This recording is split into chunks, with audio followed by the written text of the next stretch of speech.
From a studio high above the clouds of the Okanagan Valley, this is the Cannabis Podcast. Exploring the world of Canadian cannabis culture, one toke at a time. Now, here's your host and bud tender, Gary Johnston. And of course, that is my opportunity to welcome you back to the Cannabis Podcast. Thanks for coming back. Or maybe again I'm wrong. Sometimes I get this wrong. This could be your very first time. If it is, well, here's an especially warm welcome for you. I have ahead for the next 30 or 40 minutes a bunch of information on a plant I'm absolutely passionate about. That is cannabis, and I think you may have some interest as well. But before we get too much further, let me remind you, this podcast is intended for those of legal consumption age in your jurisdiction, and is intended purely for entertainment and perhaps educational purposes. You should always consume your cannabis responsibly. And here we are in episode 170. And some of the things we're going to be talking about in this episode, did you know that John Lennon had some trouble with his contacts and pot helped? We'll touch on that. Also, maybe your dog's looking for a bong and you forgot about it. What do you think about the difference between alcohol and cannabis drinks? We'll have a story on that too. And the governor of Florida is blaming Canada for their woes with cannabis at the moment. And on Cultivar Corner, we are going to stop down in Summerland at JBuds for some Quantum Kiwi, delicious sativa. All of that and more on episode 170 of the Cannabis Podcast. Every time we get here, I always want to make sure I thank you for being a listener. I am so appreciative of the fact that you are here listening to the podcast. I mean, think about it. If it was just me sitting here talking to myself and nobody was listening, it probably wouldn't have much of a future. Thank you so much for being here. I also want to thank my supporters. Jordana at buymeacoffee.com/cannabispodcast. If you feel so inclined, you can go there as well and buy me a doobie should you like what you hear. Also want to thank my patrons at Patreon. Tony, Rob, Gage, Lloyd, Mitchell, and Roger. I so appreciate your support each and every time. Now let's get to our first story. And from Strachan.com, our next story, this one written by David Brown.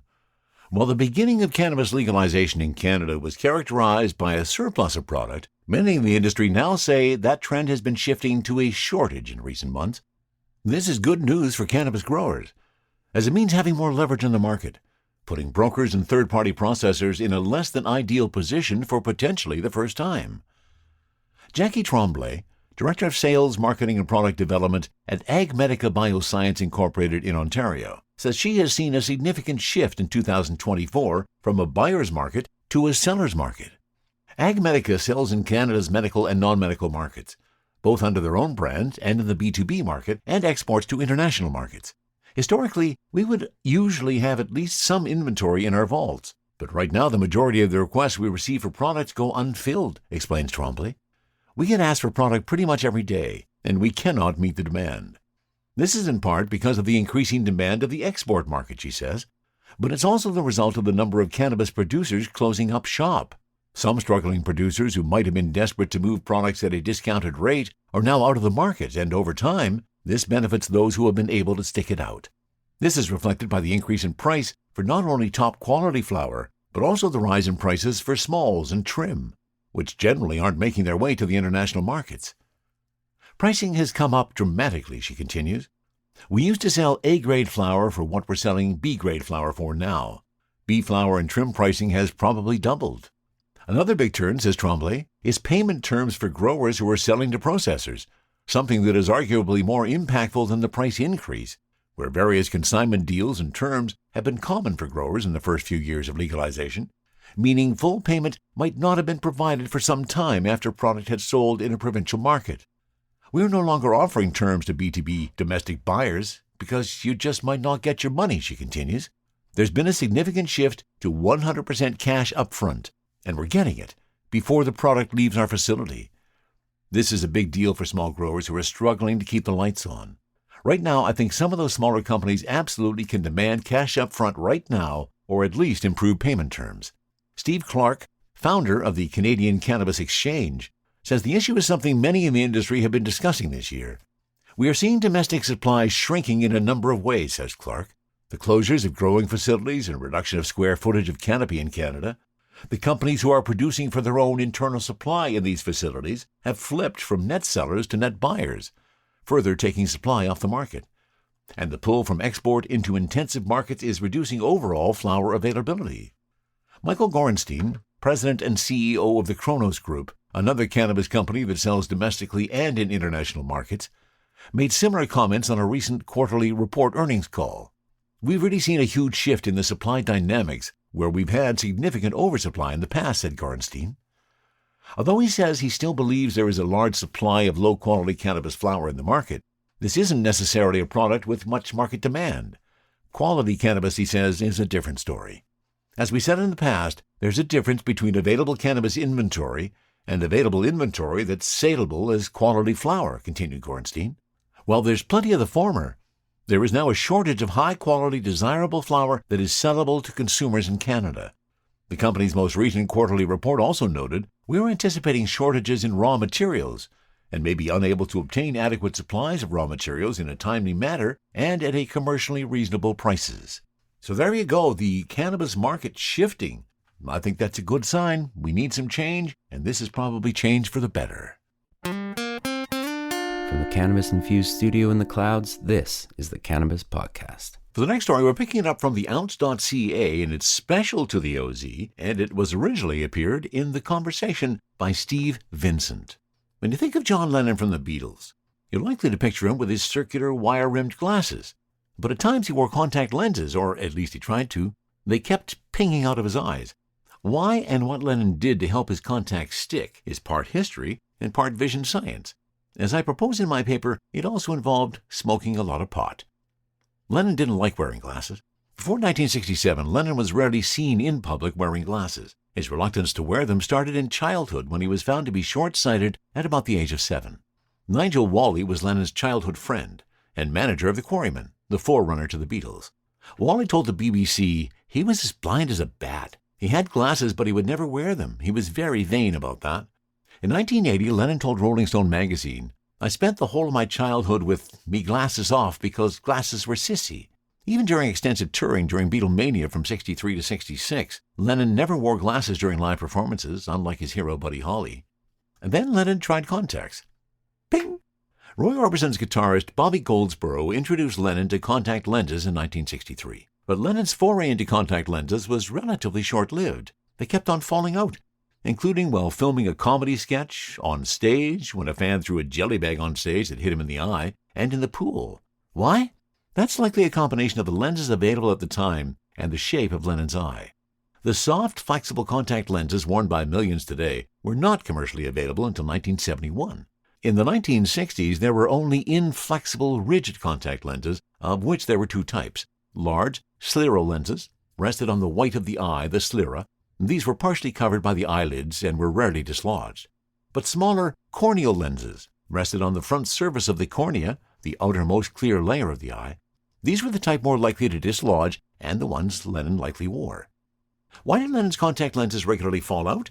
Based on the prescription for glasses he wore in 1971, Lennon was not only short-sighted, but had a moderate amount of astigmatism.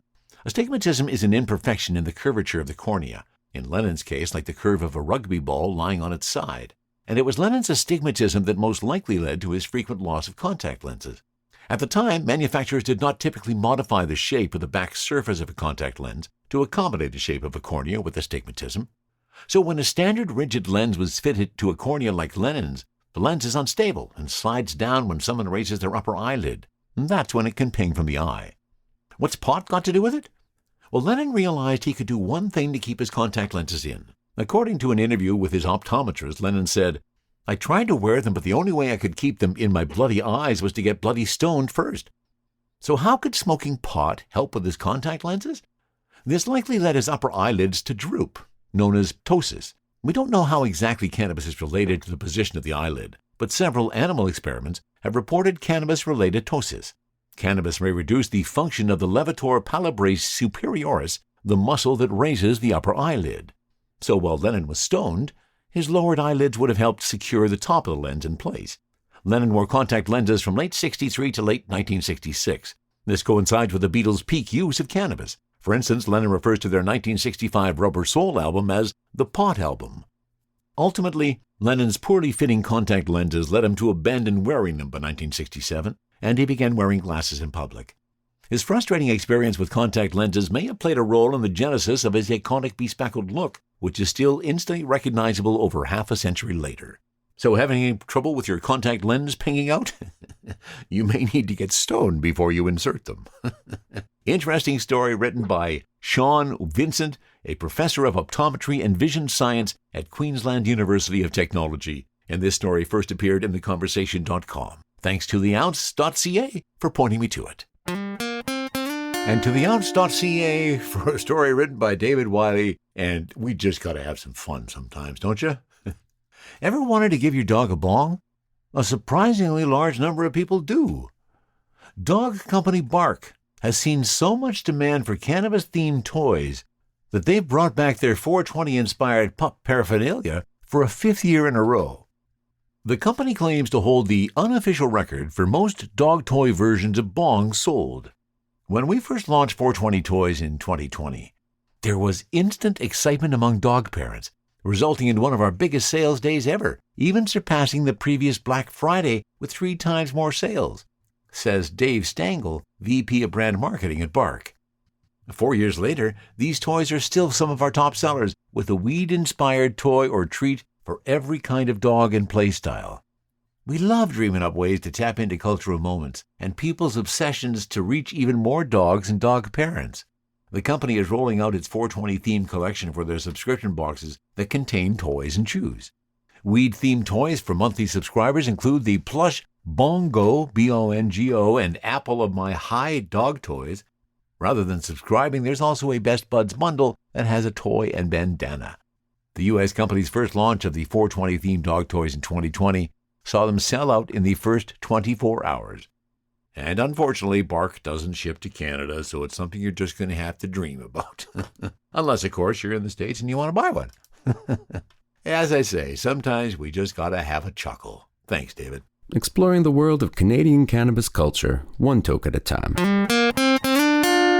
This is the Cannabis Podcast. To 420intel.com for our next story. Cannabis could help people cut down or stop opioid use.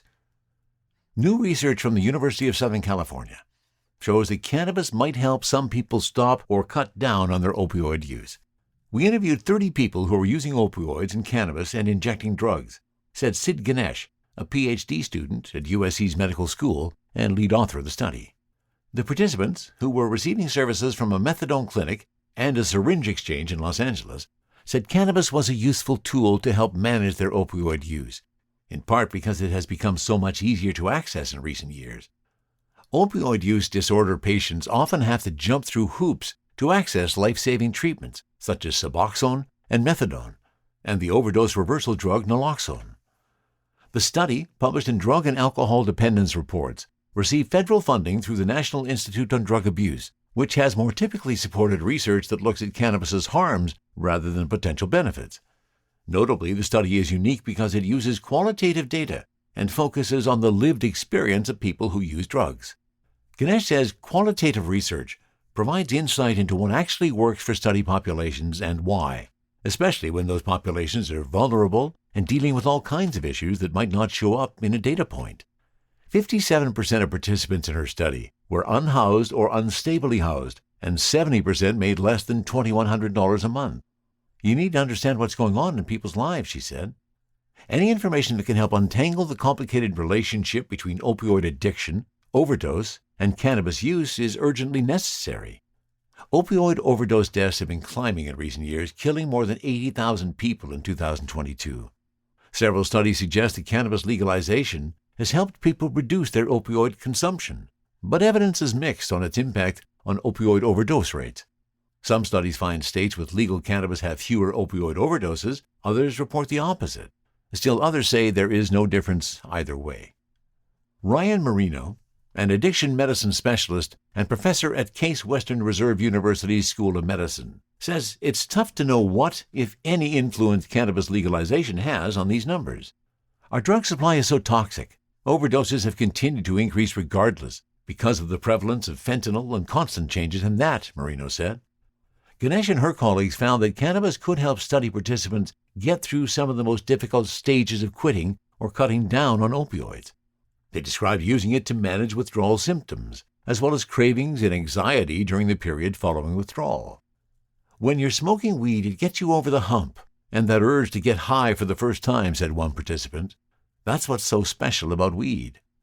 People who have recently quit or cut down on opioids are especially at risk for overdose because their tolerance is lower.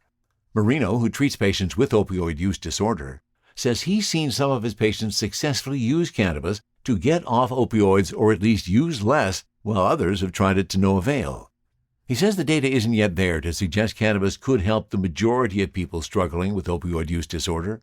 But if it helps one person to not use or not have an overdose, that's worth more than any amount of evidence. Honestly, a life saved is a life saved.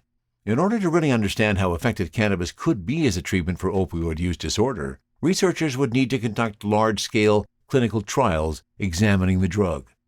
Marino says that federal restrictions have made it extremely difficult to study cannabis this way, although that could change in the near future. One small-scale trial from 2015 did look at how cannabis might help patients stick with a detoxification treatment involving injections of naltrexone.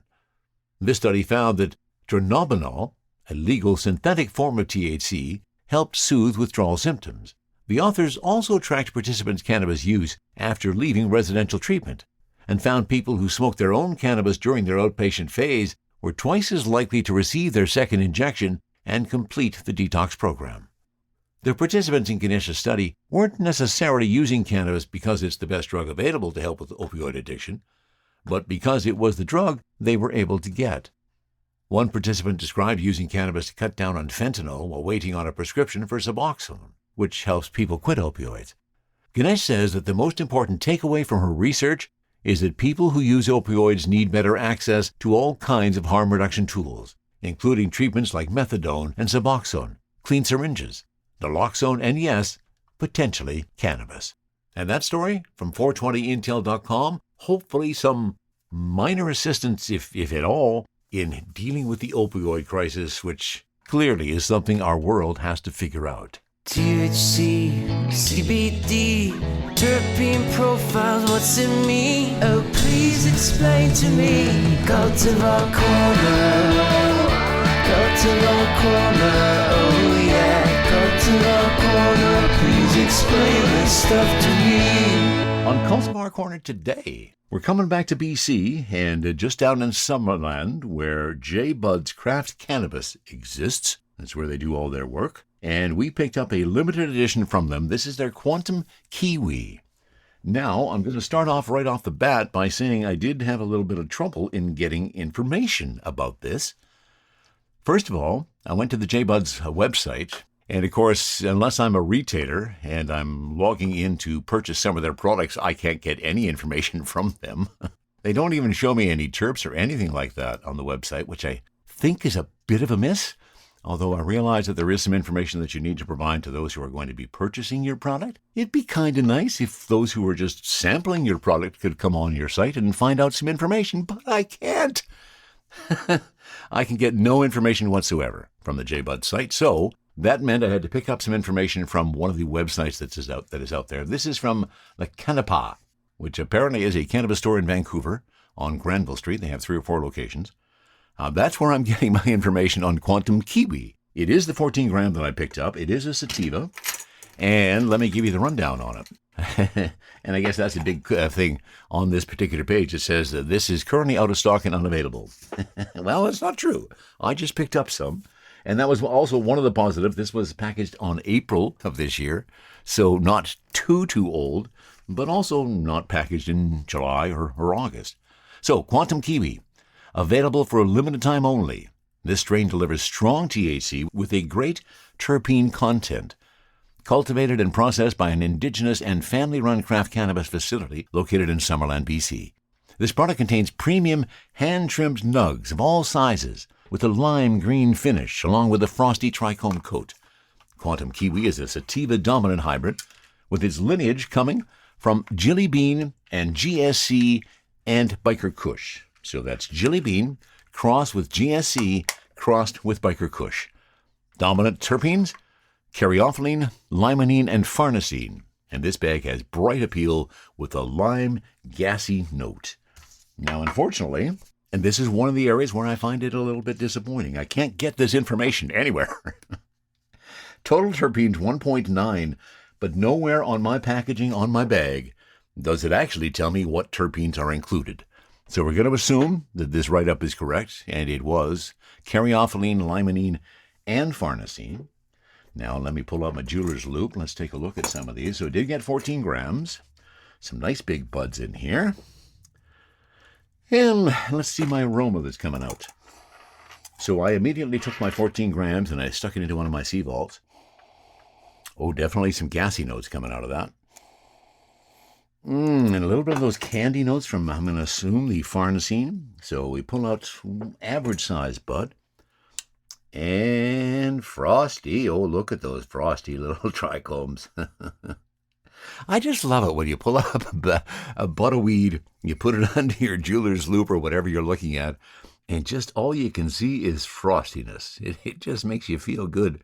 This industry still knows what they're doing, and apparently they know what they're doing down in Summerland at JBuds with the frostiness, the frosty trichomes on the Quantum Kiwi. So now that we've got the buds figured out, we know kind of the effect we're after. We're after a sativa.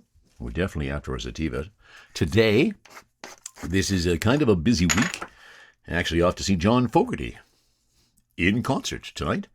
That'll be kind of fun. He's actually got his boys playing in a opening band. They're called Hardy Har, which comes from another John Fogerty song.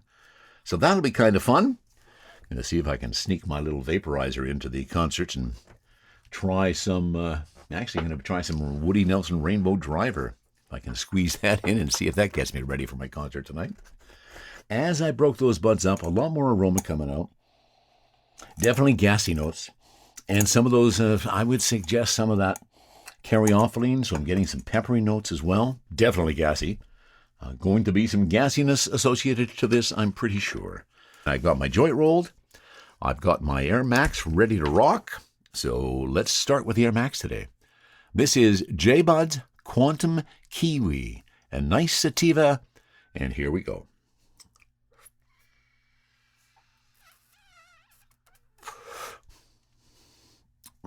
Oh, and there's more of those gassy notes.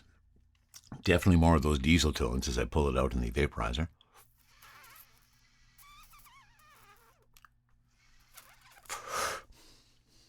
Oh, but flavor. You really get the flavor. There's some of those candy notes from the farnesene, I'm pretty sure. Some peppery notes from the caryophyllene. And I know, and again, I want to be specific, I know that it's not just the terpenes that are creating all these aromas and tastes. I know there's flavonoids and esters and all kinds of elements and cannabinoids in there. We'll talk about that again in another episode. Picked up a little bit of that when I had my interview with Alison Benedict from Pause. They have some great information. I'm going to see if I can actually borrow some of that. So I know that it's not just the terpenes that are creating that, but for the purposes of our discussion here, they're the only data points we have. So that's what we're referencing. Good buzz off of the Air Max. Let's try the joint.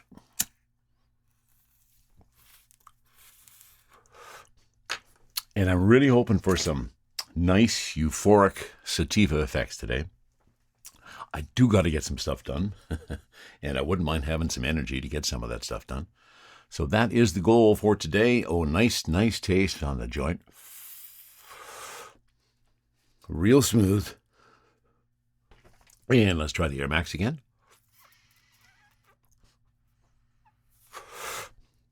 They're certainly accurate when they say a lime green finish along with a frosty trichome coat. These are really light green buds. Lots of red pistils all through them. Have been dried nicely, have been cured nicely. They have nugged up rather nicely, if I can say so. Back to the joint. And this is about the stage in a Cultivar Corner where I hope to start feeding some effects. It's another sunny morning in the Okanagan. Our heat dome has kind of collapsed. Back to some more normal temperatures. We're sitting around 25 degrees probably today for a high. And that's a nice temperature in August summertime here in the Okanagan. We got our first postcard from Latvia yesterday. My son Ian and his wife Christine, and of course our grandson Emil moved there at the first part of July.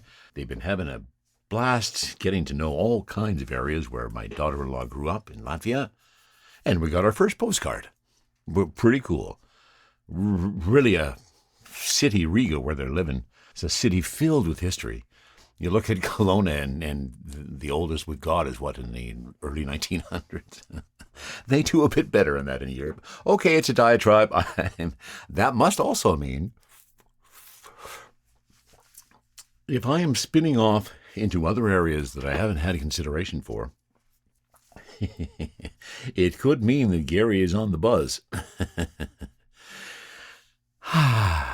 There's the happy eyes. The happy eyes that I just love, which tell me that this weed is right for me and it's giving me the effect that I'm after.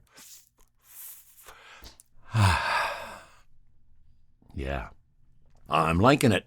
The whole point of doing a Cultivar Corner is to see whether the weed appeals to me. When I open that bag, is there some bag appeal? Oh, does the aroma in there appeal to my endocannabinoid system? Does it give me a little bit of a twig to say, this could be a really good thing for you and your endocannabinoid system? And of course, on the other side of it, there's going to be the occasional one where you just take a whiff of that and you go, oh, I'm not smoking any of that. That didn't happen today. JBuds Quantum Kiwi. I can tell you the effect is very, very nice. Liked the taste of it through the Air Max vaporizer. Liked the taste of it through the joint. Happy eyes are here. Euphoria is here. Gary's set for a fun day. Gonna get some stuff done, and I'm getting at it early. That's always a good way too. So, another successful run through Cultivar Corner. JBuds, they grow down in Summerland.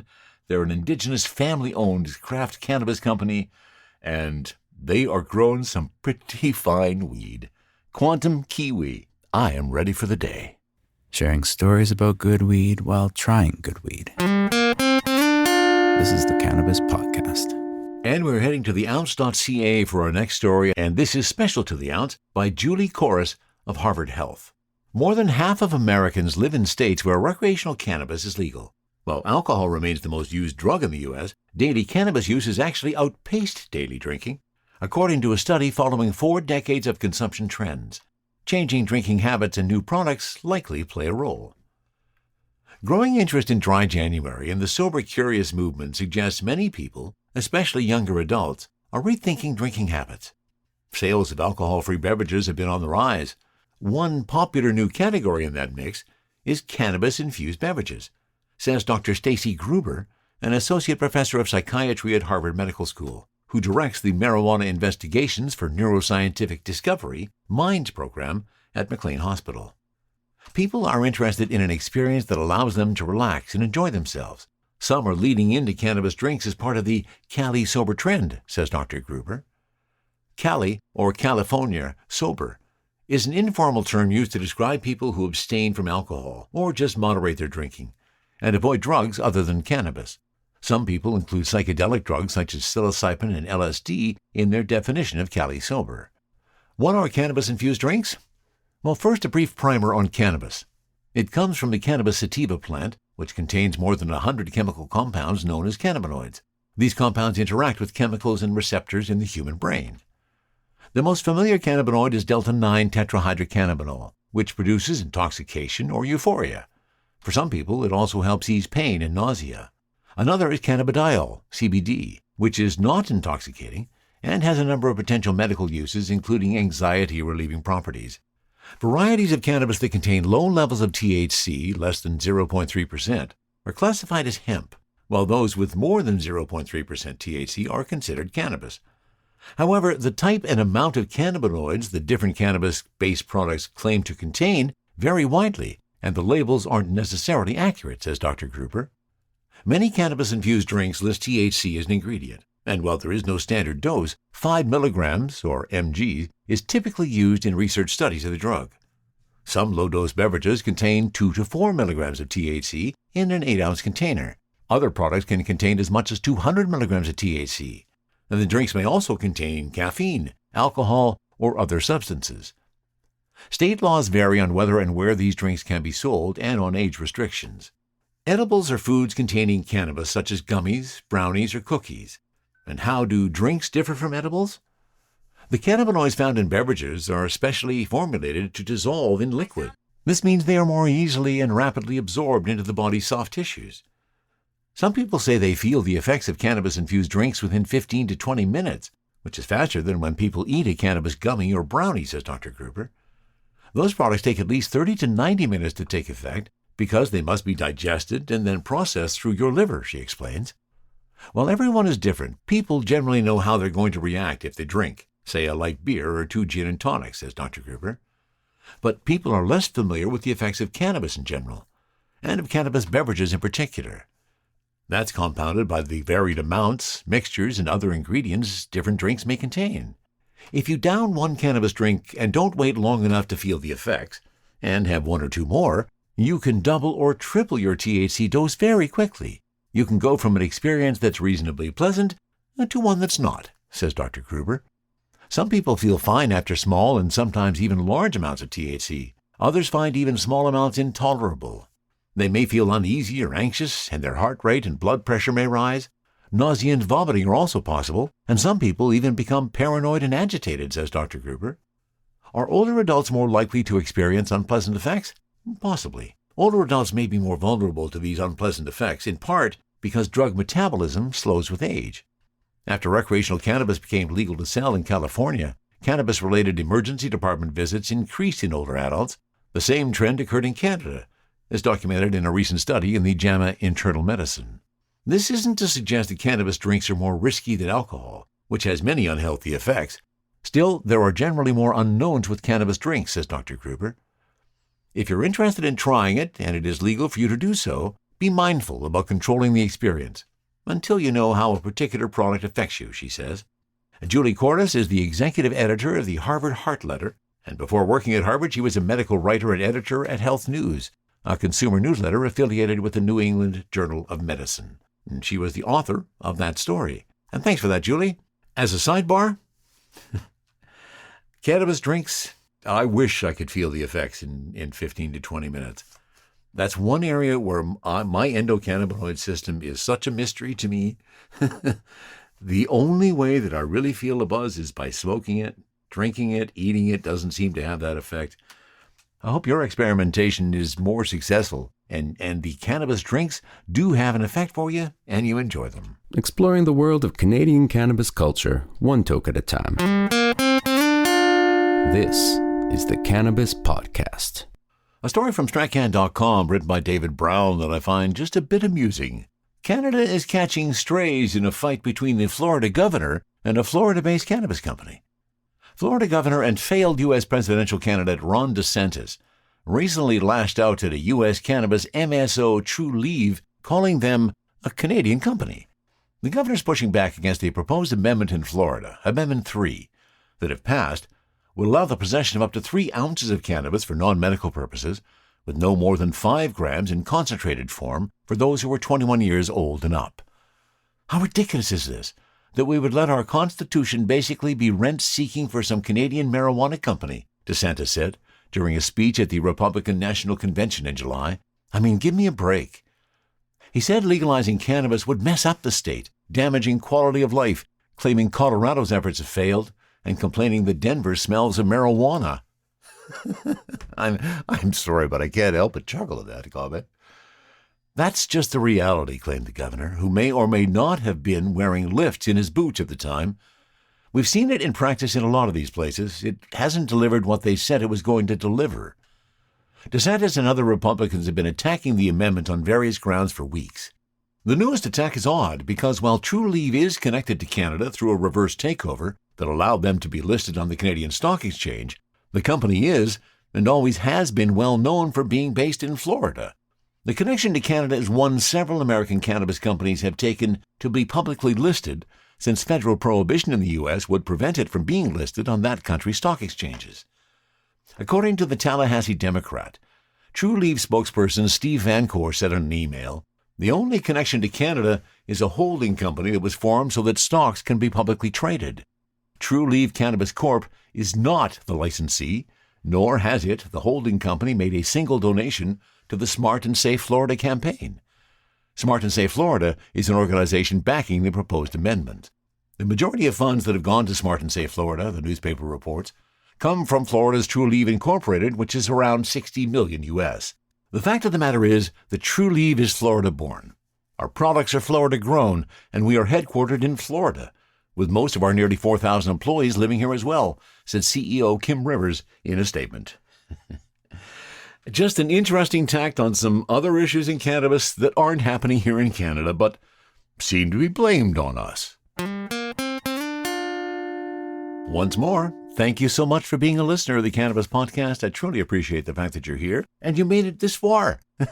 Thanks for coming along for the ride. It's time to finish with a chuckle on your face, and these are kind of morphing a little bit in the quotes about marijuana, and I think I'm actually going to say that these are not necessarily even funny quotes, but they're more inspirational quotes for how cannabis might be more beneficial in your life.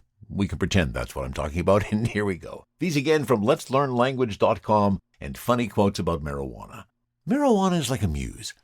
It can spark your imagination and help you create art that speaks to the soul. Getting high on marijuana is like taking a deep dive into your own mind. It can reveal hidden thoughts and emotions that fuel your creativity. Smoking weed is like wearing a pair of rose-colored glasses. It can help you see the world in a more beautiful and inspiring way. Marijuana is like a secret weapon for creativity. It can help you unlock your full potential and unleash your inner genius. And now maybe because these make sense to us when we're stoned, and they may not make sense to us when we're not stoned. If you ever have a comment on anything you hear on the Cannabis Podcast, please send a note to info@cannabispodcast.com. And from the guy in the clouds, that wraps up episode 170 of the Cannabis Podcast. From the cannabis-infused studio, high above the Okanagan Valley, this was the Cannabis Podcast.